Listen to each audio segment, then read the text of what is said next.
তোমার আমি দেখে নিব আমি তোমার দেখে নিব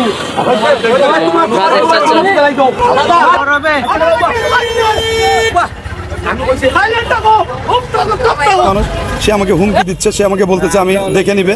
এটা আমার বডি অন ক্যামেরা আছে।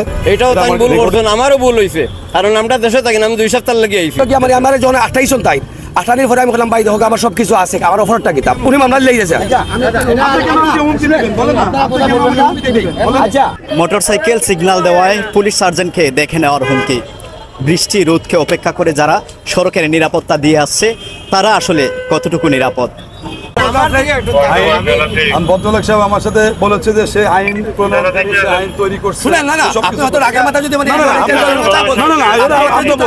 বারবার বলছি যে আইন করেন না, কিতা করেন না। ঠান্ডা হন, যদি আপনার মাথা কুল থাকে তাহলে ঠান্ডা হন। আমি মামলা করতেছি, মামলাটা নিয়ে আপনি চলে যান, যে আপনার আমার অফিসে গিয়ে মামলাটা ভাঙিয়ে নিয়ে চলে যান। আমি বিমান অফিস আসছি আমার বাইরে লইয়া যে একটু ডেট চেঞ্জ করার লাগিয়া 4 দিন বাড়াইছি আমি। অন্য আবার বাদে বিচারা সিগনাল দিছে, হেলমেটটা আমার বলে হাতে রয়ে গেছে, বাইর মাথার দেওয়া হয়েছে না। বিচারা সিগনাল দিছে, সিগনাল দেওয়ার পরে আমি গাড়ি সাইড করাইছি, তাই সাইড করানোর বাদে বিচারা অন্য গেছে গিয়ে মামলা দিলার কোনো প্রশ্ন নাই। লাইসেন্স চাইছে, তার যা ডকুমেন্ট আছে চাইছে, চাওয়ার বাদে তার মামলা দিলার। আমি বিচারারে রিকোয়েস্ট করছি যে স্যার দেখো আমি এখন রেমিটেন্স যোদ্ধা প্রবাসী, আমি তাঁতে লইয়া আইছি, ভুলটা আমার হয়েছে, কিন্তু হেলমেট দিছেন না, এটাও অপরাধ, এটাও তাই ভুল করছেন, আমারও ভুল হয়েছে, কারণ আমরা দেশে থাকি না, আমি 2 সপ্তাহ লাগে আইছি দেশে। আমি জানতাম না দেশের আইন সম্পর্কে, কারণ আমরা যে দেশে থাকি ওই দেশের আইন সম্পর্কে অবগত আছি। এটা কোনটা মানাত না, আমি জোরাত করছি, রিকোয়েস্ট করছি, এক হিসাবে মনে করো বিচারার খাওয়া পড়া, কারণ আমরা এক্সপেক্ট করি পুলিশ অফিসার সকলরে, কারণ দেশের আইন তারা রাখরা ঠিকাইয়া, কিন্তু বিচারা কোনটা মানাত না, বিচারায় মামলা দিল লাগব, এই করলিব সেই করলিব, মানে বিভিন্ন এত রিকোয়েস্ট মনে করো কোনো পুলিশ অফিসাররা করা হয় না। না পুলিশকে কোনো হুমকি দেওয়া হয় নাই। আমি আপনাকে বলি, আমি ওখান থেকে আসছি, মানে আমার ওখান থেকে আপনার ওদিকে আসছি, আমার হেলমেটও আছে, লাইসেন্সও আছে, সব কিছু আছে, গাড়ির কাগজও আছে। উনি আমাকে সিগন্যাল দিছে। তো আমি তো যেহেতু একজন ব্যবসায়ী মানুষ, এই শহরের ব্যবসায়ী, পুরানা ব্যবসায়ী, আমি সাংগঠনিক সম্পাদক, আজ বাধ্যকা এবং কত হইল কি আমার জন 28 তাই 28 পরে আমি বললাম ভাই দেখো আমার সব কিছু আছে, আমার অফারটা কিতাব উনি মামলা লেগে গেছে, কাগজ দিয়ে মামলা লেগেছে, কাগজ দিয়ে মামলা দিয়েছে। আমি বারবার অনুরোধ করাম মামলা দেন যে আমি ব্যবসায়ী মানুষ, আমি ও শহরের মানুষ, সবাই দয়া করে মামলা দিবা না, আমার অফারটা কিতা হোক কয় একজনের এমলেট আছে, একজনের এমলেট নাই, কয় মামলা দিলার ও আমি হলাম বারবার আপনি মামলা দিন না, যে দয়া করে মামলাটা দিবা কি জন্য, আমার অফারটা কিতা ওখান হোক। উনি বলেন এখন শুধু মামলা দিতেছে, শুধু মামলা দিতেছে, এই তো এই ঘটনাটা। আমি কিন্তু হচ্ছে যে ওনারা দুজন ভদ্রলোক সাহেব, ওনারা এয়ারপোর্ট থেকে এদিকে দিকে যাচ্ছিলেন, চৌহাট্টা থেকে, এয়ারপোর্ট থেকে না মানে আম্বরখানার সিগন্যালটা ছাড়া পরে ওনারা আসতেছিলেন। ভদ্রলোক সাহেব দুজন মোটরসাইকেলে ড্রাইভ করে আসতেছিলেন, ওনাদের দুজনের একজনের মাথায় হেলমেট ছিল না। আমি গাড়িটা সুন্দর মতো সিগন্যাল দিয়েছি, সিগন্যাল দেওয়ার পরে দেখতে পেলাম যে ওনাদের একটা হেলমেট আছে, তাও হাতে ধরা। আমি ওনাদেরকে জিজ্ঞাসা করলাম আপনারা মোটরসাইকেলে চলবেন, মোটরসাইকেলে আপনাদের দুজনের হেলমেট থাকার দরকার আছে, কারণ এটা আছে যে আপনারা মোটরসাইকেলে যখন থাকবেন, আপনি যখন মোটরসাইকেলে চালাবেন আপনারও হেলমেট থাকবে, এবং মোটরসাইকেলে আপনার সাথে যদি কোনো আরোহী থাকে তারও হেলমেট থাকবে।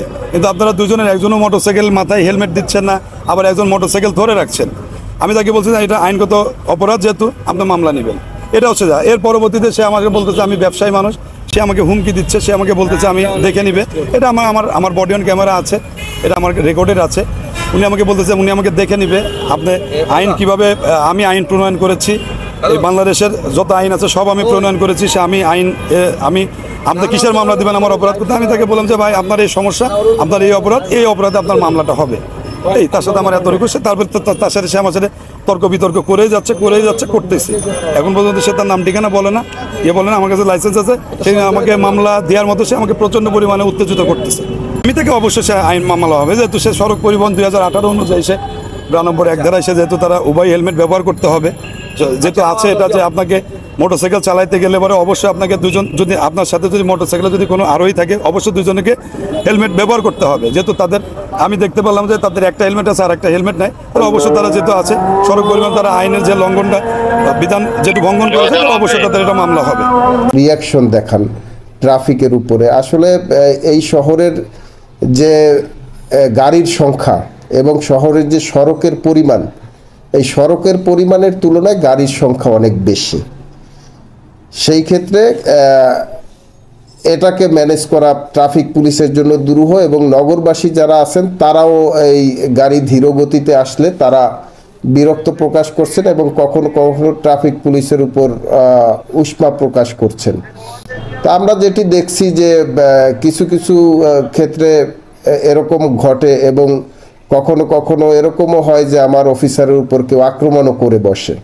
তো আমরা সেটা ঠান্ডা মাথায় আইনগতভাবে আমরা সেটা হ্যান্ডেল করি এবং এই বিষয়ে আমরা পুলিশ অ্যাসল্ট মামলাও মামলা দিয়েছি। ট্রাফিক পুলিশ বাদী হয়ে থানায় মামলা হয়েছে। তো আমরা যেটা অনুরোধ করব যে এই শহরের যারা অধিবাসী আছেন তারা শহরের বাস্তব অবস্থা সম্পর্কে অবগত আছেন। আমার ট্রাফিক পুলিশ দিনরাত পরিশ্রম করে যাচ্ছে আপনাদের একটু স্বস্তি দেওয়ার জন্য। সেই বিষয়টা মাথায় রেখে আপনি যদি নিজেকে ওই অবস্থানে নিয়ে চিন্তা করেন, আমার মনে হয় এই বিষয়ে সমস্যা হবে না।